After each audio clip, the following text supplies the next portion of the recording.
Hello out there, everybody in YouTube land. This is Kenoshi Abominito here with another podcast, Project Console, episode Trending. That's the name of the Trendy. It's the name of the episode. But before we get into our discussion, I'd like to introduce my panelist member to introduce himself. What's up, Mr. Red All right, Fox? Glad to be on another cast. It's always good to be someplace, do different things. Yay. all right. So tonight, glad to have you on the cast, and tonight we're going to be doing something a little different. Um, so I came across this video a couple days ago talking about why there's so many layoffs in the video game industry, and we'll be commentating. We'll be talking about that, commentating over parts of this video. The full video that are referencing should be in the description if you want to check out the entirety of the video. But so around 2020, as you know, the pandemic happened. Everybody was shut in their in their houses, uh, making making sure they didn't spread the human malware, and a lot of these tech companies, mainly streaming sites, video game companies, as well as social media. So tech in general made a shit ton of money during this cycle. We're gonna mainly focus on video games, but maybe the other tech companies will sneak in. But video games made a hell of a lot of money. Like Animal Crossing came out at one of the best times. Like that game couldn't have come out at a better time. That game was that game was that game was selling. Yeah, so was a bunch of other games. There was a lot of live service games that were killing it, which is one of the reasons a lot of these people wanted to jump on the live service bubble. Wanted to get into that, wanted the piece of that action because of how many people were playing games. And but here's the irony of all of this, right? So around at least the time of this recording of the video, there's also a website called videogames.com or something. I forgot the name of the website, but it's a website that tracks. Videogamelayouts.com. It's a website that tracks the amount of employees that have been laid off, and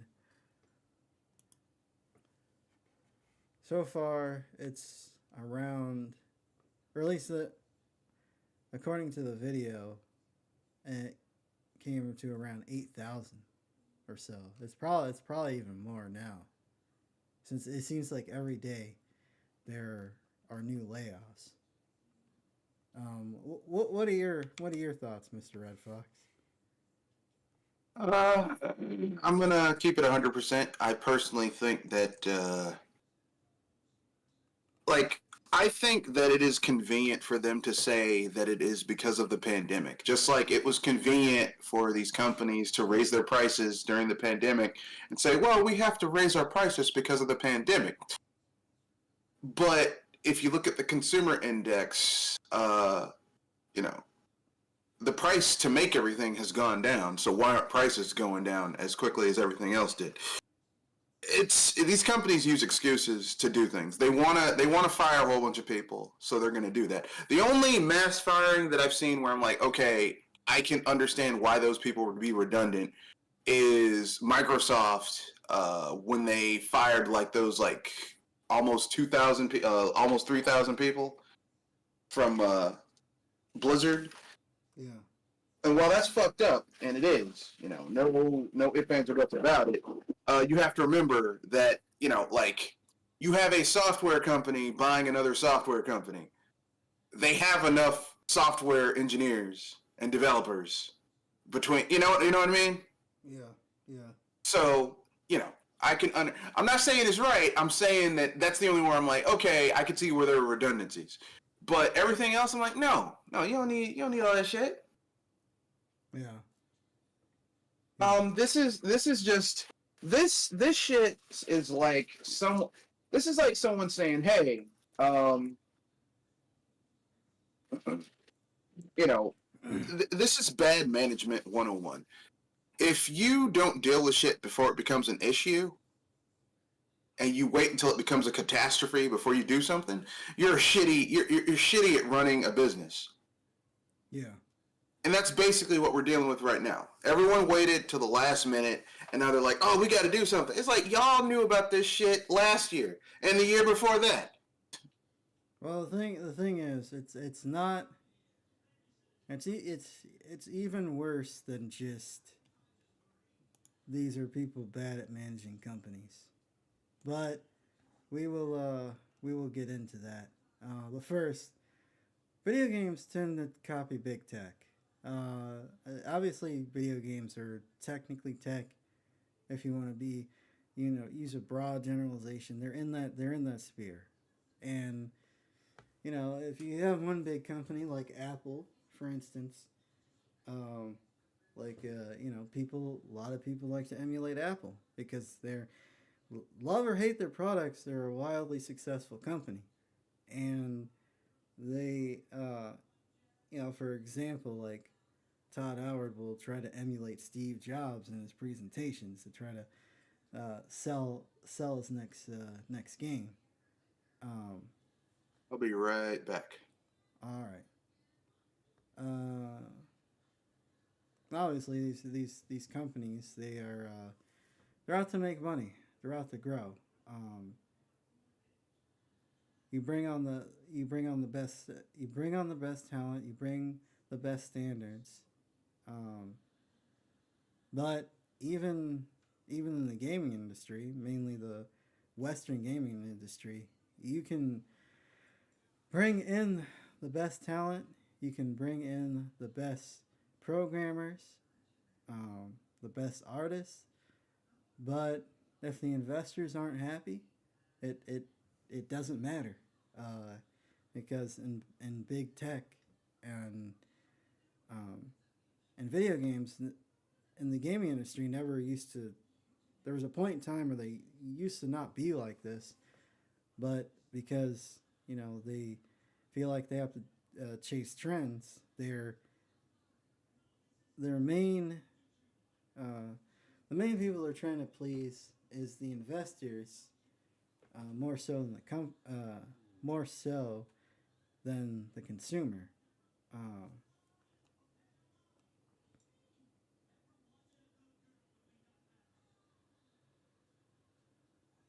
And and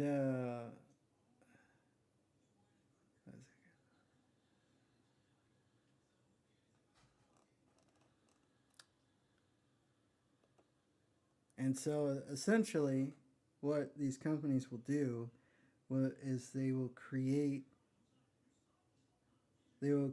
illusions that make the investors think that the company is growing when it's just fluff. It's like a mayonnaise jar where you think you're getting more mayonnaise, but than you actually are. But a large portion of the jar is just air. Um, so the thing is, if you're an investor and you're going into uh, you know, there's promise of say like a startup, or not even a startup. It can be an established company, and they're making a new product, and there's this belief that um, it's going to grow, the stock is going to get value. You can, as long as there's a bigger sucker than you in the investment in the investment process, then you can then you can essentially win big. Um, Yeah, that's how. What's it called? Embracer. yeah, Embracer was basically eating like all these IPs, and then they were going to sell themselves to an even bigger uh, investment group, and that's how everyone was going to get paid. Because notice, I mean, I said this last week and the week before. Embracer, with all these studio shutterings and all this shit, they never actually had a game that made money. yeah, Everything either broke even or did all right. yeah. So it's like, why do you keep on buying all these different studios? So I mean, this is essentially how it works: generate hype, get the investors on board, use the capital to expand rapidly, even if it's just for appearances. And as the enthusiasm starts to fade away, you have hopefully stashed away a nice pile of cash for when the hype is dead. Announce some layoffs, or if you're feeling devious, cut out the access. Create the illusion that you're cutting out the fat that was put on during the so-called good times. Uh, this is uh, this is referred to as the boom and bust cycle. So there is a essentially you have these companies. They try to um, they try to mimic this dance. Some are very successful at it, and and many fail. So the three-step dance: uh, swim into to the hype to accumulate capital, swim against trough while hanging on to some of that capital to weather the hype fading, swim into the hype richer than you were last time, and you know this cycle keeps going on and on.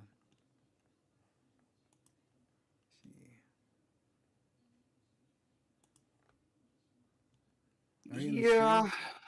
Oh, Uh, I'm gonna say this right now. I keep on saying this. Everyone keeps on saying, all these executives keep on saying, the reason we have to do this is because of, they want to, at least this time they're not blaming the workers. They're saying, well, it was bad management. Then your ass needs to take a pay cut. We need accountability. Well, your ass doesn't get paid for 2 years. yeah, yeah, How about we do that? yeah. A lot of tech startups, you try to copy the dance, but you don't actually know the steps. Well, the answer is, you trip. A lot of tech startups make it big by figuring out how to correctly hook into the hype cycle. They operate Just,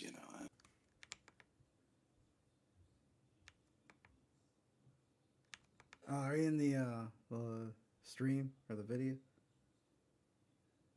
The let's see. Oh, let me watch the stream. All right, let's go. for some new promising product or technology or way of doing business, and they manage to get investors interested enough that capital cascades upon capital, and before long, a unicorn is born. But being a master manipulator is only half the battle. This is a three-step dance, and you must complete all three steps. Step 1 is to swim into the hype to accumulate capital. Step 2 is to swim against the trough, holding on to some of that capital to weather the hype fading. And Step 3 is to hype again and swim into the new hype, richer than you were the last time. Having some actual sales and profits is nice too, but not strictly necessary. The tech company Palantir, please don't hurt me, has a PE ratio of 328 as of November 2023. What is a PE ratio? Well, a PE ratio, or a price-to-earnings ratio, is a company's share price relative to its earnings per share. In other words, it measures how much one share costs relative to how much the company actually earns per that one share. Palantir's PE ratio of 328 means that its average share price is 328 times higher than how much it made in earnings per share. Palantir's current share price is $19.20. This gives us an earnings per share of roughly 6 cents. Palantir earned only 6 cents per share in the previous 4 quarters, even though the stock costs over $20 a share. Amazon, despite how much business it does, has a PE ratio of 76.61. To give you a comparison, Ford Motor Company has a PE ratio of 6.8, and Sega Sammy Holdings has a PE ratio of 7.37. So yes, making something helps even if that something is like 80% for appearances. What matters more for this strategy is hooking into the hype cycle. But once you have hooked into the hype cycle, you must know when the cycle has peaked so that you can prepare to swim the other way and cut.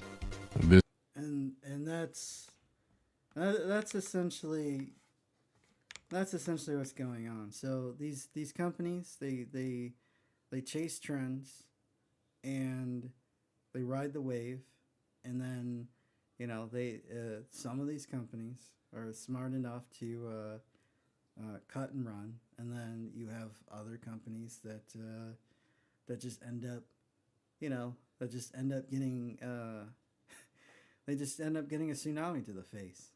And so it's a lot more cynical than just simply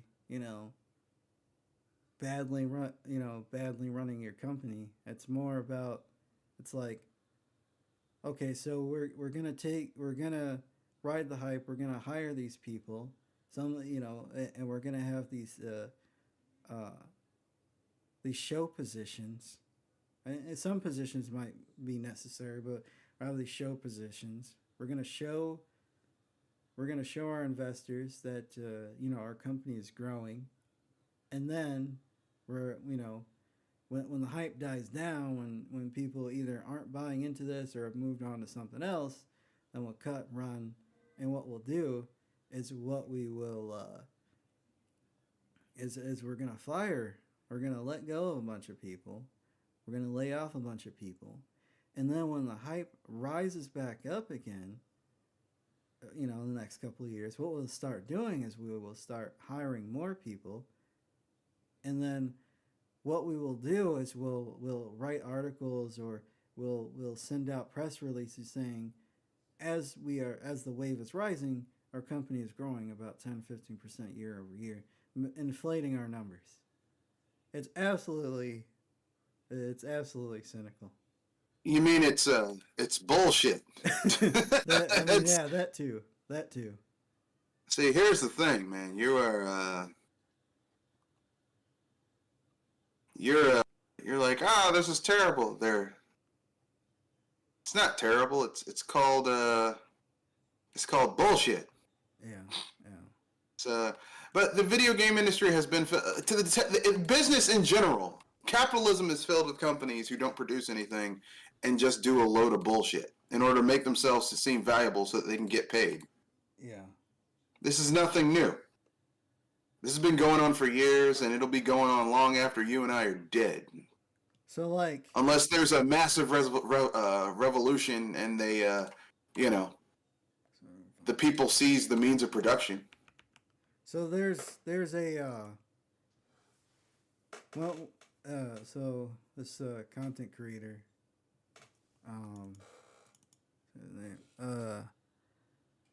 Moon Channel, so it breaks it down and how these companies use the boom bust cycle. So you have category 1, business as usual. Category 2, over booming into the hype, and external factors. So examples is business as usual. He uses EA. Some of the examples he uses EA, Microsoft, and Ubisoft. And then Ubi shit. Yeah. And over booming into the hype, is Embracer and Wizards of the Coast were two companies that he used. Embracer I'm more familiar with, since I'm I don't follow D&D that much, so Well, um, here's what Wizards of the Coast did. They had a product that got really popular. So then they started expanding and getting bigger and bigger and bigger. And not realizing that ultimately they, like, even though it expanded and it hit mainstream, it's still niche. Like, D&D is still relatively niche. yeah, There's a certain group of people that play that. It's not going to be, D&D is not going to be like, how the MCU made a lot of shit mainstream? Like, just random people go around with a Spider-Man t-shirt on, or the Avengers, or Iron Man, or whatever. D&D ain't like that. People ain't going around saying, Vecna did no wrong on their t-shirts. Like, they don't, it doesn't have that level of market penetration. So they basically expanded and started, like, trying to make it, like, ultra mainstream, not realizing that they still make a niche-ass fucking product. The niche got bigger, but it's not, like, mainstream yet. You know what I mean? yeah, yeah. And Embracer Group, obviously, they bought the farm, the house, and another farm, and another The house. field, the farmer, the farmer's wife, the farmer's grandma, and the earthworms that the farmer uses to aerate his soil. Yeah, they're a textbook example of over booming into the hype. Just like, let's buy up all these companies. Let's buy Well, up all these IPs that were successful. it was a chain of dominoes. Like, when someone sets up a chain of dominoes, but that last little bit that had to fall to make everything else work didn't fall. Not only did it not fall, it wasn't there, and that's why the CEO of the company said, "I'm done," and left, because the whole point was to basically sell themselves to that tech global concern run by the Saudi Arabian royal family. Yeah, The one that bought, like, the people who made full, not full, shit. That bought the company that makes Neo Geo and shit like that. oh, SNK. What? SNK. Yeah, they bought SNK. They were hoping that they'd be able to do that, and it's like, it didn't work out. Probably because normally before you do mergers and acquisitions, like big companies do, there's a forensic audit that's done, and they probably took a look at their books and said, "You don't actually make anything. Nothing you've made has actually been profitable. You've just been buying studios and Yeah, and conflating your value." yeah, that's the thing. It's like nothing they've bought has come into fruition. They're just, it's like how dumb would you have to be to just buy potential? Well, I mean, if you do something with it, it's great. But the games that have come out weren't very good. I I showed you that thing where they basically said, "Hey, Saints Row." Everyone's like, "Oh, the Saints Row reboot was trash." It would have been much better if the people up top who knew fucking nothing about making games hadn't stepped in and said, "Oh, we know that the audience of this franchise like a gritty, kind of more grounded story, and they want it to be about crime and shit. Fuck that! It's gonna be about friendship." It's like, but shut the fuck up. Who wrecked your checks? Okay. well, I mean that's the thing. It's like, you know, you you buy going back to buying a company on potential. It's like I guess really the only time you do that if there are components within the company or within this organization that has proven themselves, maybe somewhere else. But Not really. no, You buy a company with potential if you have a vision for where you want it to go, and you can yeah, execute that vision. That's it. yeah, It's like if you buy um, because Microsoft did this when they bought Nokia. Like they were like, "Oh, we're gonna buy Nokia," and they just fucking bought Nokia, kept their phones out around for maybe 2 or 3 years, and then took all their patents and fired everybody. yeah, And that's a dick move. Okay, Yeah. like anytime you see that, it's like, yeah, that's a dick move. That's not how you do it. Okay, that's I would rather you like if you don't have a vision for what you want to do or you just want people's technology and you don't want to license it, you want to own it, then there needs to be an impetus written in law where everybody gets a payout. Yeah. From the CEO all the way down to the person who's in the mailroom, they get a payout. Because you're not just going to come in there and buy the place and then start firing people left, right, and center and then be like, yeah, we're so happy. We have a vision of the future. No, you don't. Yeah. You So wanted whatever technology they had, and you're going to fire like 60, 70% of the staff. Meanwhile, with that shit-eating grin on your face, like, this hurts me. No, it doesn't. You still got a job, motherfucker. and it's the same thing with Embracer Group, where it's just kind of like, what was their vision? Like, I I didn't hear told you. anybody. The whole point was to buy all these studios to inflate the value to make it look like they were really valuable, so then they could sell themselves to the tech concern that's owned by the alleged shot caller Saudi Arabian prince who had a U.S. citizen murdered, and yeah, they were gonna sell that. They were going to sell themselves to that thing, and everybody who owned stock in it was going to get a payday. And then they were going to go right off and do it again in some other medium. That's what it was about. Oh, so it's just Yeah. They were going to inflate the value, then sell it. The people who owned shares were going to get paid, and then they were going to ride off and probably do it again. It's not really. yeah. That was the plan. Except the problem is they went.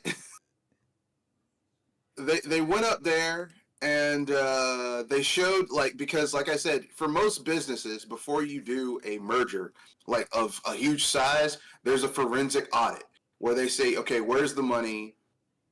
Have you been making money? Are you claiming you're making money when you're losing money? That's like number one before you do anything.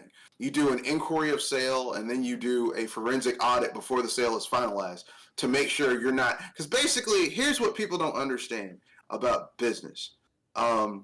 Since we're talking business, when big businesses merge, it's like a marriage. Okay, why would you marry someone like? Why would you like if you are someone who makes maybe $112,000 a year? You would be very hesitant to marry someone who's $50 million in debt. Yeah. You'd be like, that means because I'm taking on your debt. Yeah. Okay, and that's basically what a merger is. It's two entities merging into one, and those debts and responsibilities are passed on. If it's an equal merger, they become a new company. If it's a acquisition where the bigger company is eating the smaller company, then the bigger company is taking on the debts and liabilities of the smaller company. Sometimes you'll have a smaller company that, like in terms of numbers wise, but is higher valued. It'll take over the bigger company, but that happens rarely. Yeah. So yeah, it's the reason why. Like someone said Ubisoft was like, yeah, we want someone to buy us. No one's fucking buying Ubisoft because it's too much of a goddamn headache to buy Ubisoft. The only reason Microsoft bought not EA, Activision Blizzard King was because Bobby Kotick and his bullshit ass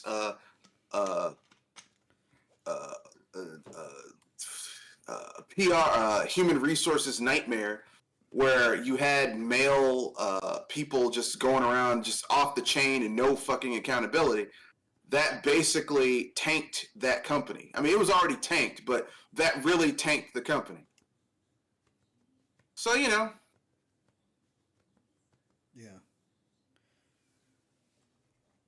Well, there's an interesting quote from the video, especially because this is what Embracer did. If you push one rotation of the hype cycle too far, and just keep pushing the grow button, and hoping that the investor hype never ends.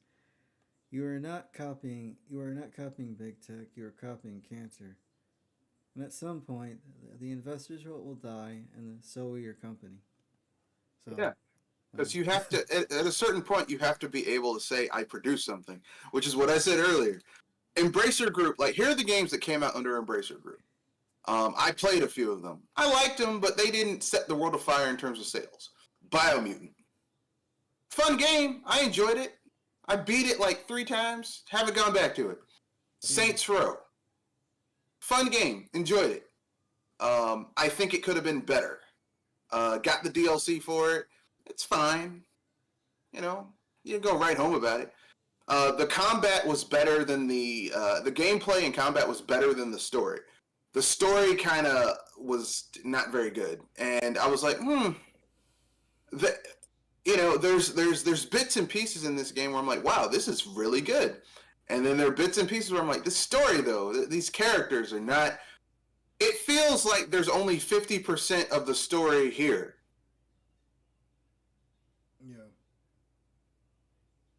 And it turns out I was right. Because it turns out they were fucking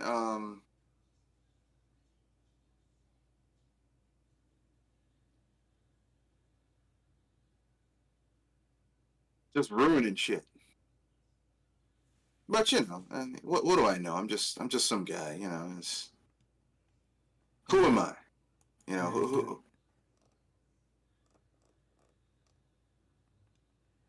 you know, who's gonna believe me? Who no one ever listens, no one ever, you know, thinks these things through. So, you know, they're gonna keep on doing the same thing over and over and over again. Yeah.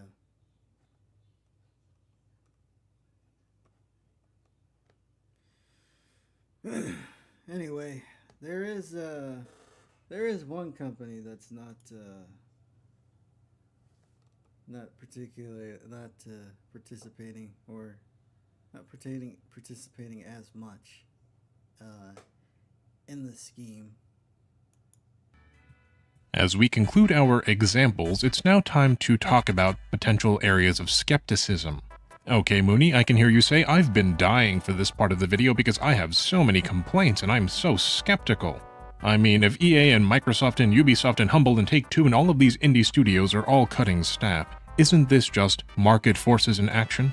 Sure, the video games industry is reporting record profits. Sure, the investor reports reviewed are showing excellent revenue. But there was excess hiring due to COVID market enthusiasm, and there is a pullback from those highs because these companies foresee a shift in the market. Okay, well, fair point. Are all these layoffs really just cynical corporate decision-making, or is this just the market cycle in action? Well, I hope so far that the video has shown you that it's kind of both. That the corporate big tech strategy is how you push into the cycle, into the market conditions, so that you can overswing on the top and cut towards the bottom. Doing so in order to maximize investor capital inflow and minimize outflow.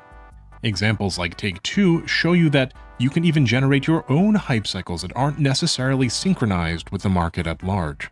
But even though Take-Two didn't time its layoffs with everybody else, they still went with the layoffs, right? This excessive hiring and firing is just the market playing tricks on everyone. Isn't that how this all works? Well, here is something to consider.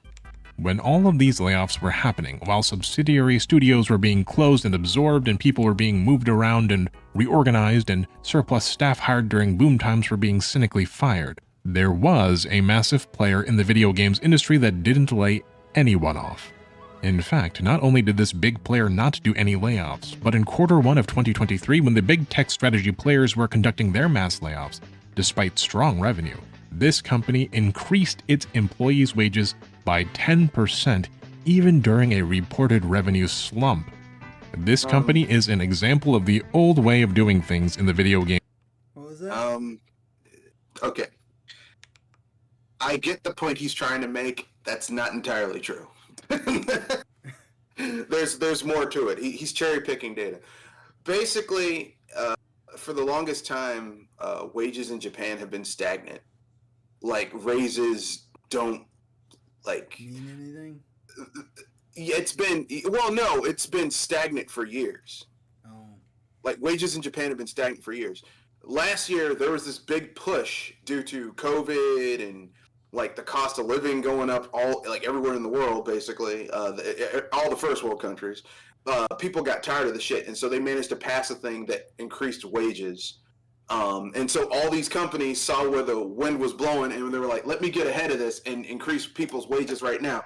Because here's the thing, you know, like people like the old way of like someone staying at a company for like 30, 40, 50 years and retiring. Even in Japan, people are like, look, I don't want to stay here if I'm getting paid literally 20, 30% less than I would be making someplace else. Yeah. So they increase their wages. Yeah. It's still not, they still aren't getting paid what they would be getting paid if they were someplace else. Yeah. So and Nintendo is cheap. Well, They are sitting on a yeah. metric fuck ton of money, okay?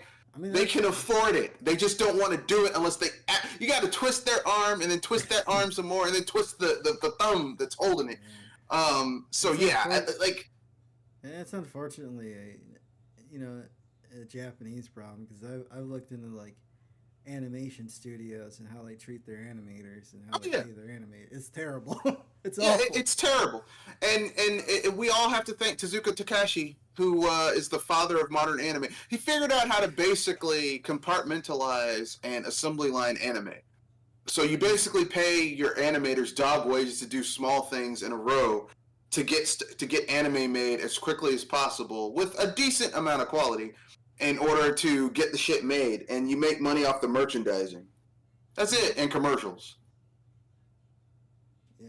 And it's been that way for the last like 70 years in Japan. It's still like that now. You have a chance. If you are decently well trained, you can make more money as an independent anime person, or sorry, manga. Mangaka. Yeah, mangaka. Someone who makes manga like independent. They're working for someone in Japan. That's some sad ass shit right there. Yeah, it is pretty crazy. But there's an interesting conversation between president of Nintendo and one of the games industry. Of corporate governance in an industry once run by idealistic game developers and engineers instead of cynical big tech finance people. The company I am referring to is Nintendo. I'm going to read an excerpt for you out of an investor Q&A. Take a look at the dynamics at play here, look carefully at what the investor asks, and see what investors expect. You will notice the investors expect the big tech game plan, and then pay close attention and see what Nintendo's answer is to that question. Here we go. Question 16. This fiscal year, you announced an increase in employee base salary in Japan, and I think that this is a very positive initiative in retaining talented employees. On the other hand, increasing employee base salary decreases the resources for dividends. So I can imagine there was some sort of negative feedback from institutional investors. Please describe the reactions from institutional investors, employees, and other companies in the industry regarding this wage increase. To which Nintendo President Furukawa responds, I believe the most important factor in maintaining our high level of competitiveness is to value the employees that have created various popular products and built the brand.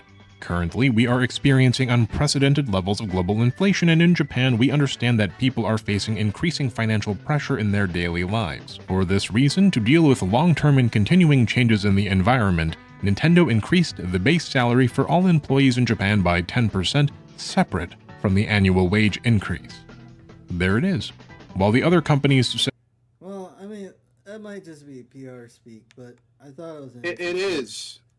Yeah. I thought it was an interesting rebuttal to the investors, and it kind of shows what investors care. They care more about, obviously. Yeah, but do you own stocks?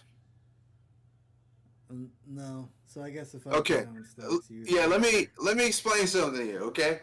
You own stocks, you buy stocks because you want them to increase in value. Yeah. Okay? That's Yeah. all right. My advice to you, open up a Roth IRA or TSP. You do not invest money in a Roth IRA or TSP so that the shit can stay flat or doesn't grow. Yeah. You put the whole point of investing is that your money is supposed to make money. Yeah.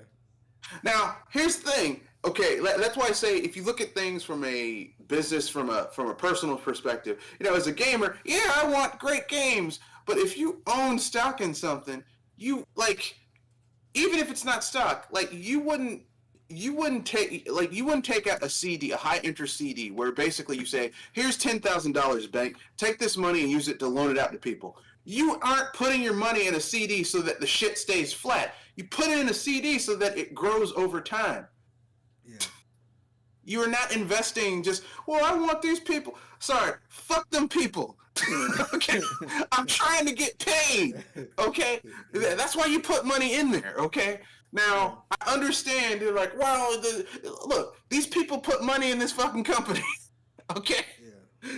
Listen, and I know that Nintendo owns like 60% of their own stock, and the rest of it that's like on the market has been divided up multiple times, and that's how they Nintendo basically, the board themselves it controls itself. It has enough stock that outside investors can't really take over the company.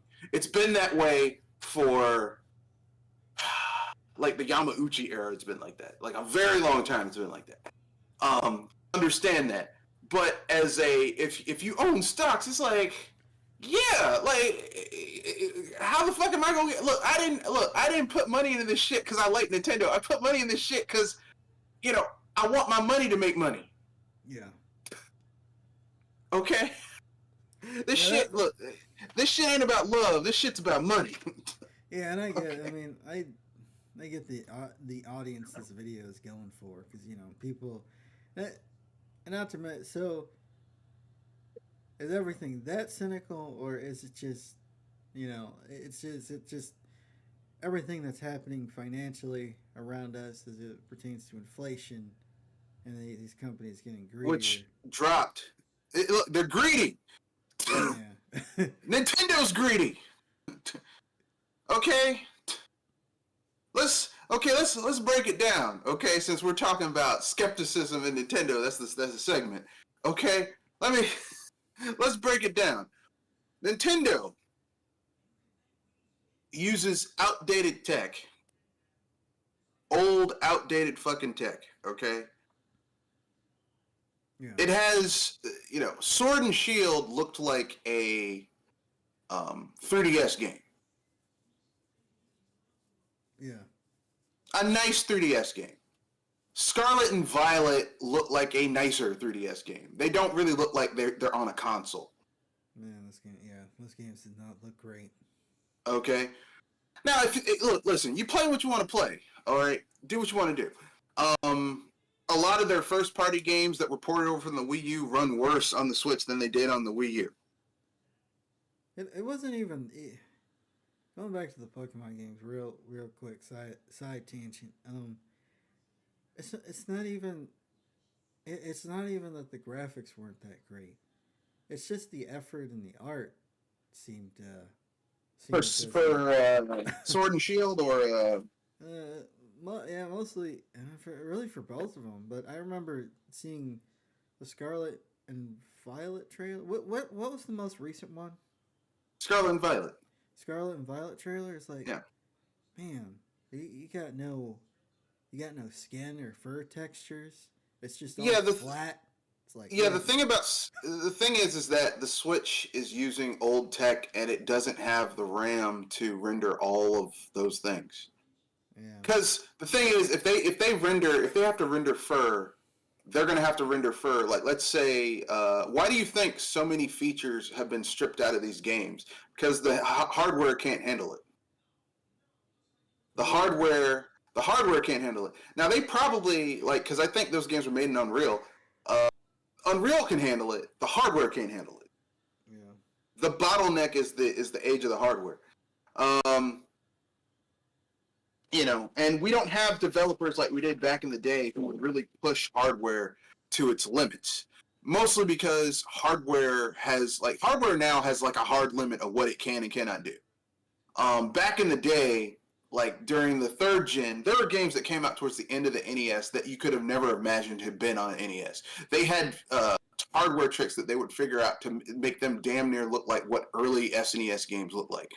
It's not like that anymore. Yeah. I've said this before. There is no game on the Switch where I'm like, this couldn't have ran on the last gen hardware. Not a single one. Yeah, Okay? Same thing with the games on the PS5 and the Xbox Series X. There is nothing on those systems where I'm like, yeah, this couldn't have ran on last gen hardware. Yeah.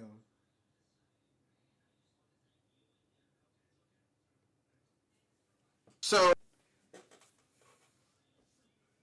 but back to money. Yeah, people, you buy stocks so that you can see your money invest. Like, I would advise as you get older, so that when you retire, you don't have to fucking work. Get yourself a Roth IRA. Maybe put, let's say, if you make $3,000 a month, put maybe if you work for a business that does matching up to like 5%, put maybe like 10%, 20% of your check into so that's like $600 if you make $3,000 a month, and they match up to half of that, so it's like 15%. You do 20%, so they match up to 5%. So that's $750 between you and your employer, and you do that every month or however you get paid bi-monthly. You do that for X amount of years, so that when you retire, you're not fucking having to go back to work at 70 some odd years old when your ass should be sitting in the corner sipping juice. And you do that by investing, getting a retirement plan and investing your money so that your money makes money. Because ain't nobody putting money into a business so that it just lies flat or doesn't grow. That's just, yeah. You know, and this guy's like, how dare you expect your money to increase in value? It's like, man, fuck you. I'm sorry. No, that's no. That's cherry picking data. Nice try, sir, but close but no cigar. No. It's the reason why people buy property. People don't buy, I mean, yeah, you also want a place to live, but people buy property so that they have something to, so that it increases in value. Yeah. You know? Like, why would you buy a house that you paid let's say you buy a house for $500,000, okay? You pay the mortgage off in 15 years, okay? And you're like, yeah, I'm going to sell this house now. You would not sell your house if it lost value or stayed flat. And then you go to the people, it's like, why is my house... Well, shut the fuck up. I'm expecting it to at least go up 50% in value. Maybe even 100%. So that is a disingenuous argument that he's making. That is patently kind of like he's cherry picking. He's making straw man arguments in order to make his argument seem stronger, instead of addressing the what he should be doing is addressing the counter argument. The counter argument is that people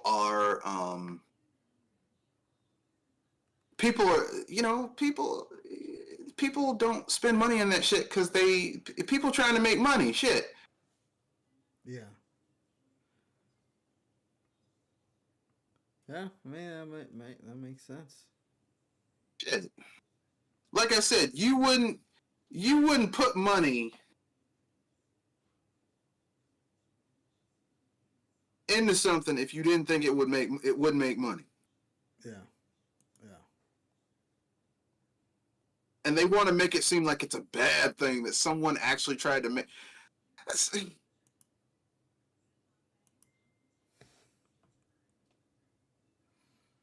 Let me put it this way. When you put money when you buy stock, you own part of that company. Yeah. Okay? That's like saying, well, why is the owner of a company asking why is it not performing better? They have the right to ask that. They own part of the company. Yeah. It's, no, no, no, no. Oh, sorry about that. Pushed the wrong button. Yeah, yeah. I mean, yeah. It is a legitimate question. You would wonder. It's like, okay, how's this going to affect the profits of this company? If we do that. So Like, oh well, you know, like there's a reason Hey, there is inflation. they took Iwata to task when they were losing all that money under the Wii U. Now, look, as a gamer, I love the Wii U. That was an amazing console. But if you own stock in that company or a substantial amount of stock in that company, you'd be like, what the fuck's going on? yeah. I mean, Happy. you would have to be if you didn't say what the fuck's going on, you'd be like, what the fuck? You're a shitty investor. I mean, some people they go with they invest in other things, to each his own. But I mean, me, I'd be like, what are you doing? Why is my money not working? Yeah.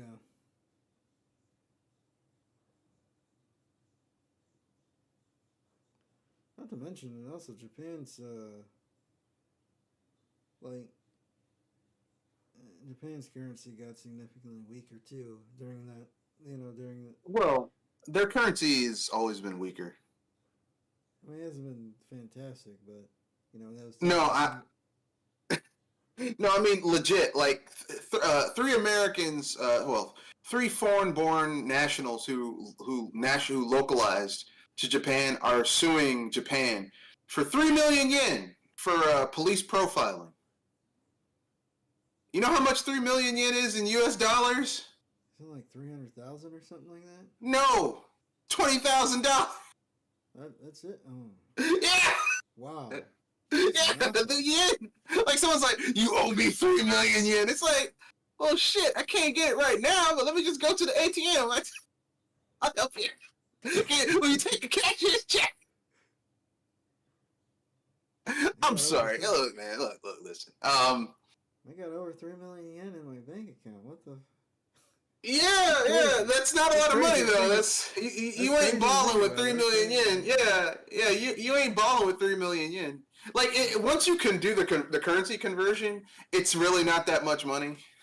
I didn't think it was that. Holy crap! I didn't. No, do you know who owns most of the U.S. debt? China. No. Japan? No, that's bullshit. China owns maybe 3 to 6% of American debt. You know who owns most of our American debt? Japan.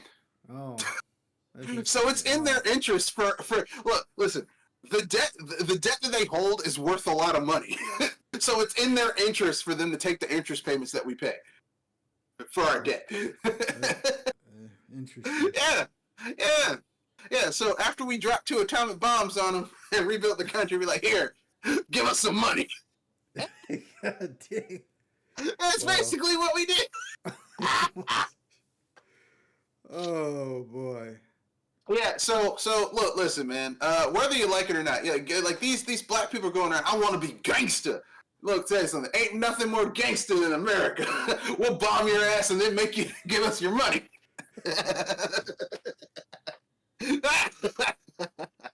Anyway, as I said, $20,000 can't even buy you a house. What the hell? No, not even in Japan. Unless you get one of those houses that are way out in the countryside where everyone, no one lives. Yeah. Or a town that has a town that used to be a thriving town, has a population maybe 30 people and 80 houses that are abandoned because no one had kids. So all the kids went off into the city where there were jobs, and there's no jobs, no industry. They have houses out there you can get for $68,000.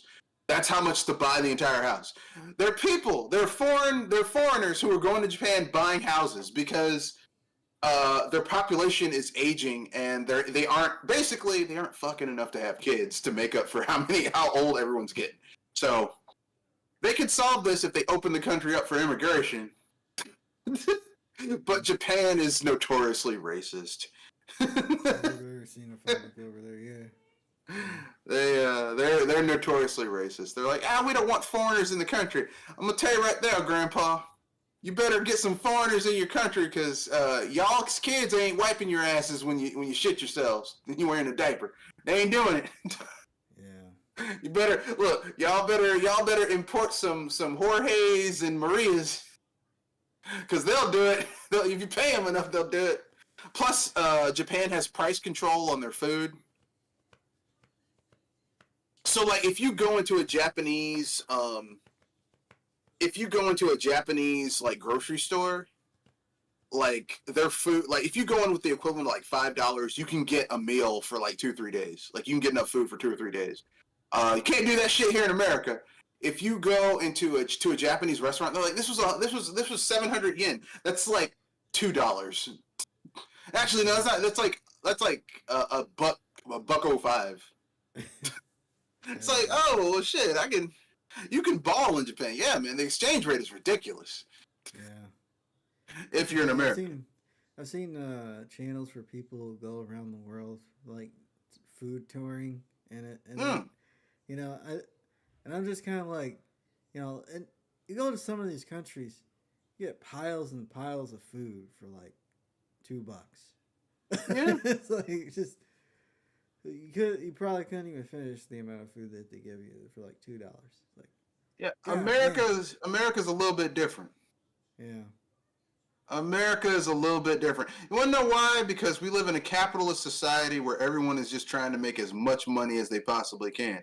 Which, considering that I live in that capitalist society, I feel the same way. I'm not gonna lie. I'm trying to get paid, son. Yeah. But like I said, as a gamer, I want them to do well. But as as someone who's trying to get paid, I'm like, look, man, I'm trying to get fucking paid. I ain't here to make friends. I'm here to get paid. I got business to tend to. Yeah. But Shit. in conclusion, essentially with all this, so a lot of the reasons that these gaming companies are laying people off is trends. Obviously greed, but trends. Watch in the next couple of years, 2, 3, 4, 5, 6 years, where They're gonna start hiring people again, and building up the hype. Creating press releases, saying how their company is growing, and we'll just be doing this over again. So. Yeah, it's sad, but what you gonna do? This is the world we live in. The only thing you can do is just support who you want to support and hope that they get better. Probably not though, because we live in a world where people are greedy bastards and everyone wants to get paid. Like you go to work for money, right? If you worked, you look at your check, you're like, hey, I didn't get paid for this day I was there, you'd be mad too. So, it's, I'm not going to be sitting there saying, oh, how dare these people, everyone wants to get paid because unfortunately we live in a world where, we don't live in a post-scarcity society where all of our basic needs are met. We kind of gotta make money. Yeah. You can't get food without money. I can't, I got bills to pay. I got bills to pay. I got people to,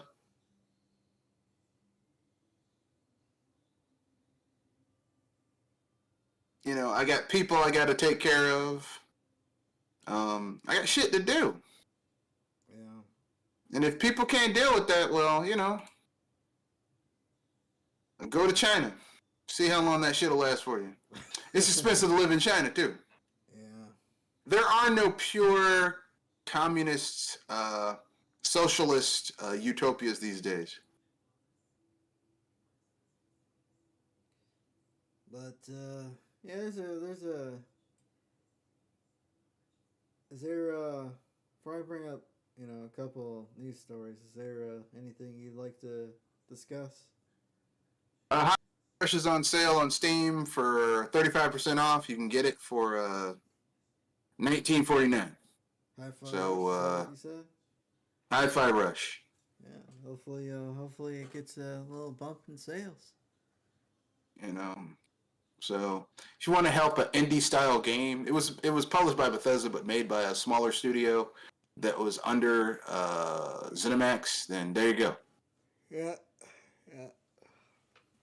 So I got a couple of things to talk about.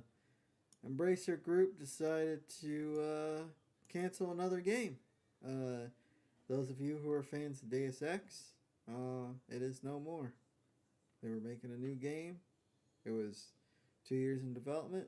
And they're like, you know what? Well, time to start laying off more people. And I mean, their games get it canceled.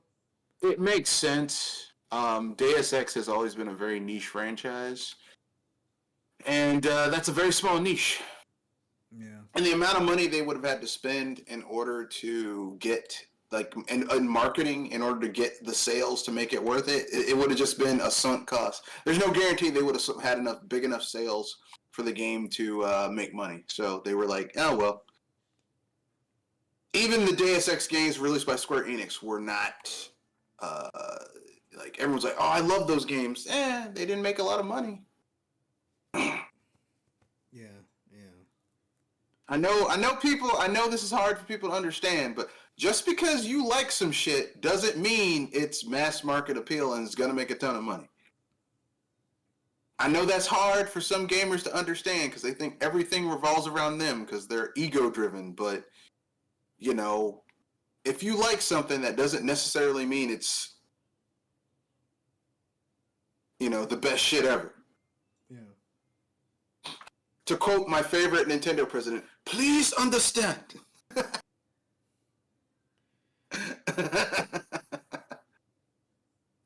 Please understand. They don't give a fuck about you. Yeah. Anyway. Yeah, and then let's see, there's a state of play I believe tomorrow. For PlayStation? Yeah. Hopefully they do something because last year they showed up with nothing. I mean, there was Spider-Man 2, but that was such a divisive release. And then that's all they had last year. Uh, I mean, Apparently Stellar Blade's gonna be there. That game looks interesting. That's really the only game I really care about because it was, it was announced. It was like a few years ago, and then we just haven't seen anything. It's supposed to come out this year. Hopefully they have more exclusive stuff come out this year. I wonder what's going on over there. I'm going to say something that's going to make some people angry. And I don't really care if they get mad.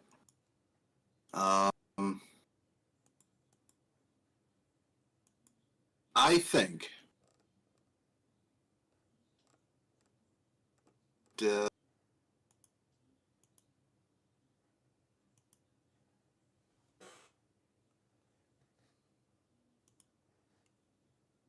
I think people need to realize something very important about these companies. And that is that they trying to get paid just like everybody else. Yeah. Once you understand that, everything gets easier. But you got to understand that. But so I guess what Stellar Blade, a few remakes, and then you have I guess the new Death Stranding game is gonna be announced there. But it's like how many people actually like they're really gonna make? I mean, the first game probably sold a lot just simply because of the Kojima name, but people were just kind of the way people were acting about the game. They were trying to rationalize why they enjoyed Liked it. that game because it was basically a walking simulator with Yeah, but packaging. you got to. No, sorry. You got to throw shit at people. Hey man, that's pretty badass. You can throw shit at people. Yeah, you can act like That's a whole You can act like a it's whole a monkey out there in the yeah, man. You wild. can throw shit at people. That's that's something. I don't know, man. I'm trying to make it sound amazing. It was not. It's like, are they gonna be able to? They're not gonna retain. They're not gonna retain whatever audience they had at the first game. Like, there's at least a couple people I saw like the game, but they're not. They're not gonna retain that audience. Second go around. Um, let's see. There was also, I guess, some live service game that also is supposedly going to be there. That'll probably last for about 3 months before it gets shut down because that just seems to be the trend of all these pop-up live service games. Oh yeah, PlayStation VR 2. Very questionable. There are third-party companies that are like, we're not porting our games to VR PSVR 2 because you guys aren't selling enough. And not only that, but they don't support it. Like they keep on trying to make VR into a thing, and I'm like, it's not gonna happen. It's not gonna fucking happen. It's not. Stop. Stop trying to make PSVR into a thing. It's not gonna happen. Yeah. All right. VR is going to be a niche thing that only some people like, and that's okay. Yeah. Everything doesn't have to be for everybody. Yeah. I think Apple, or not, or just topic of VR. It's like, it's super expensive. You need a lot of Room. you need a lot of room. I know everybody's excited about Apple's VR mixed reality headset, and I started watching a video, discussing why it's so expensive because it's $3,500, like for like the base version of it, and then there's all these add-ons that are even more money. I'm just like, yeah, I mean, you can tell me why it's so expensive, but it's still $3,500 at the end of the day. I don't care. I mean, if you if you got the money, knock yourself out. I personally wouldn't spend money on it, but I'm not cheap, but like I have played like the PlayStation Steam uh,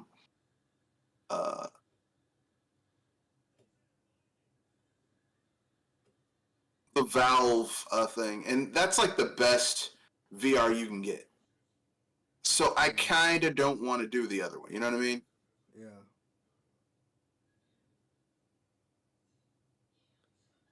Yeah. Let's see. Oh, Suicide Squad Kill the Justice League.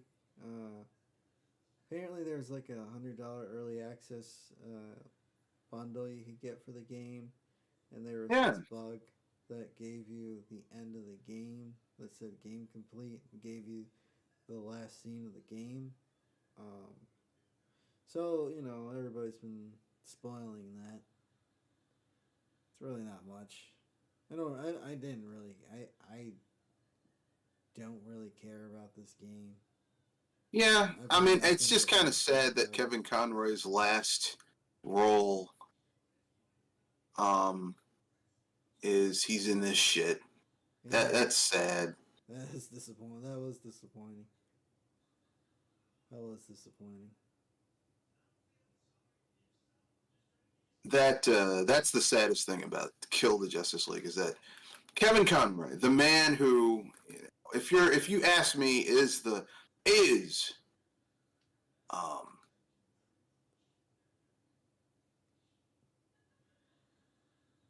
is Batman, like the best version of Batman was Kevin Conroy. And his last role before this man died is that he's got to play evil Batman in this bullshit. This fucking sorry ass.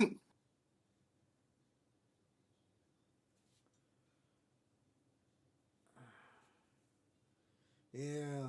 The more I hear about this game, the more depressing it sounds because it's just kind of like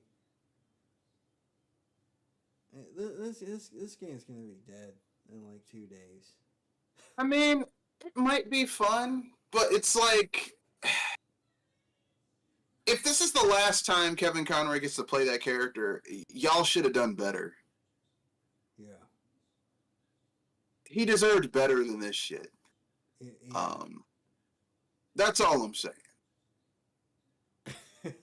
Yeah, that's what I've been hearing a lot. It's like, god dang. Now it could be good. Like the thing is like, I don't want to poo-poo the game before it comes out and people do reviews, but it hurts that it's kind of like Star Wars, right? Like they did those new Star Wars movies, and what's his name? Like Carrie Fisher died. Yeah. Right? So we never got to see Luke, Han, Leia. We never got to see all of them together. Yeah. And it was like, well, shit. I mean,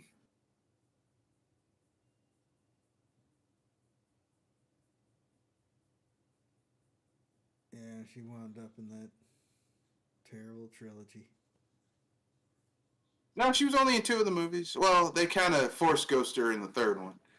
That stupid ass. Oh, man, fuck that movie. Oh, that movie Fuck that movie so hard. Shitty. That movie was shit. Oh, I mean, you could do like a 3-hour video on why that movie was so terrible. That trilogy, that whole damn trilogy. It's like someone, and like J.J. Abrams was like, well, we didn't have a plan. Why the fuck? Why the fuck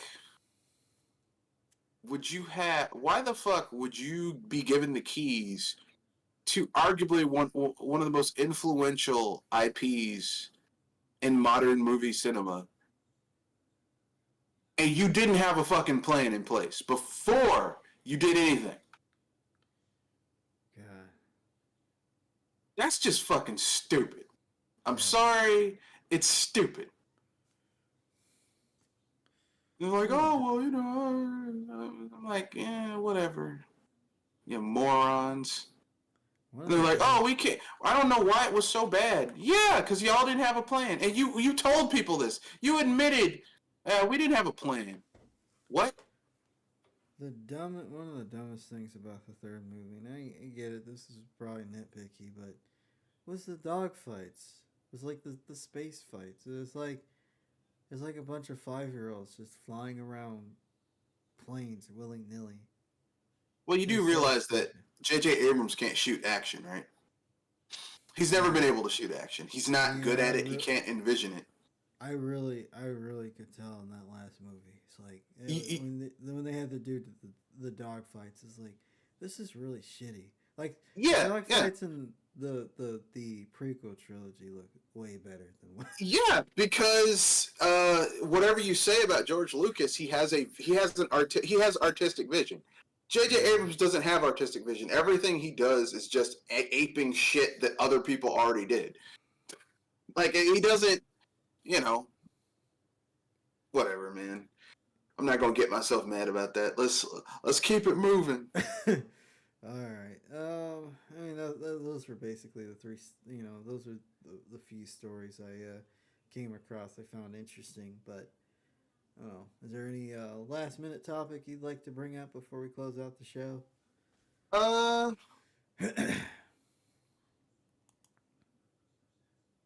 mean, I was going to talk about Pal World.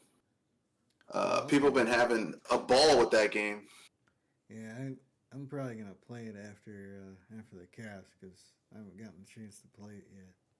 Yeah, well, apparently you can enslave humans and sell them. I can enslave humans and sell them in Pal World. And most games, I go out of my way to kill people who enslave people and to mess them up. But this is a game where I made an exception, and playing as an evil bastard has just been kind of fun.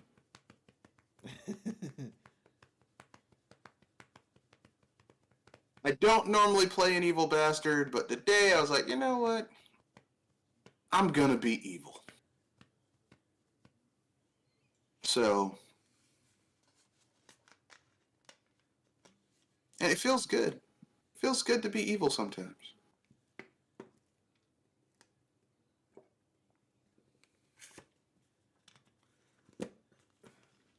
Occasionally. Occasionally, yeah. Yeah. It's like, I'm gonna be evil today. Evil. Well, give your sign off and Sure. This is Mr. Red Fox, owner, proprietor of BS Busters. We'll not be having a cast next week because I'm going to be out of town in a little staycation for my birthday. So that's going to be fun. So won't be having a cast. I'm just going to be fucking chilling. Chilling out, Max, relaxing, all cool. Shooting some b-ball out inside of school. Anyway, so no cast next week. But we'll have a cast tomorrow. Hopefully, it shouldn't be too long. Going to be pretty interesting. I hope we got some good news stories. Probably he'll talk about what's been going on. That's about it. and this is Kanoshi Abominito here with another episode of Project Console. Another one for the books. Might do these topical casts and do a few news stories just to try to change things up. Definitely want to do more of these so I can get the format down a little bit better. But glad to have you on, Mr. Red Fox, and glad for anybody who caught this live or who caught this in the caught this afterwards. Have a good week, have a good weekend, and have a good life. See you guys later. Peace.